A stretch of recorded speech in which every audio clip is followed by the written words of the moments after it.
Have you ever seen a play that no one else will ever get to witness?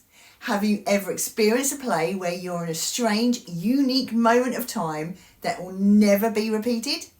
Welcome to Spin a Play.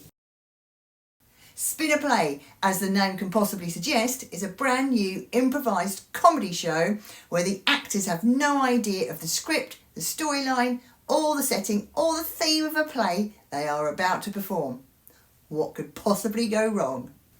I was lucky enough to be invited to one of the preview shows before a group of enthusiastically delusional comedians travel off to Brighton Fringe and Camden Fringe and release their endeavours to other unsuspecting brave audience members.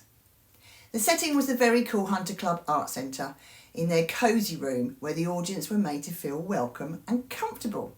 On purpose, of course, as the more comfortable we felt, then the more audience participation there would be, which is the essential ingredient of the night. Aaron comes on stage, a quick introduction and pointing out it is a preview show, which is another way of giving an excuse for any major failings. This introduction informs us that the play will be made up from scratch, based on what we, the audience, are just about to shout out. And he, as the playwright and director, will guide it along as best he can. The first thing we need to determine is the genre. We all shout out different TV, film and play genres, including a whodunit, a cop drama, action, the usual. However, Aaron's frontman warm charm and self-deprecating humour made the process funny and encouraged the more unusual suggestions, such as burlesque.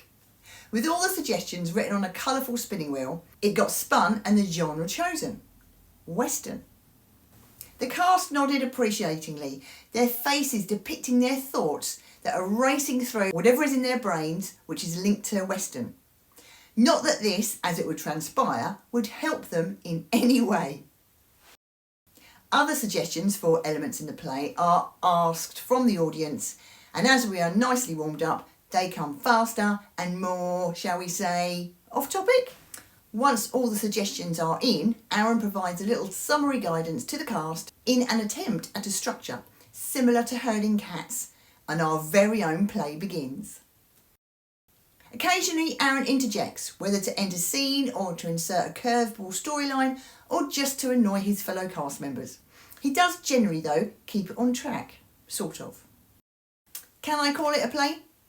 Can you call 5 comedians crawling about a stage, speaking with strange southern accents, confusing a brother and sister relationship, pig rustling, a famous 8-ingredient breakfast, a sheriff who commits crimes in disguise, biting your own toenails, and human souls being sucked out with a machine that sounds like someone slurping on custard? Yes I can. There was a storyline. In fact, due to this particular audience crowd being so wonderful, ours had a happy ending. Yes, I can call it a play. However, I can also call it a uniquely funny, enjoyable experience. It was totally bonkers in the most charming way. Not only were the cast able to string a made-up, coherent, surreal storyline together, their natural comedy instincts made it hilarious as the audience were laughing all the way through. We were laughing at the jokes, we were laughing at the cast as they realised what had just come out of their imagination was bonkers, and we were also laughing with the cast as they were enjoying the performance and enjoying causing further havoc to their colleagues, as one simple line could alter this Tales of the Unexpected into the Twilight Zone in an instant.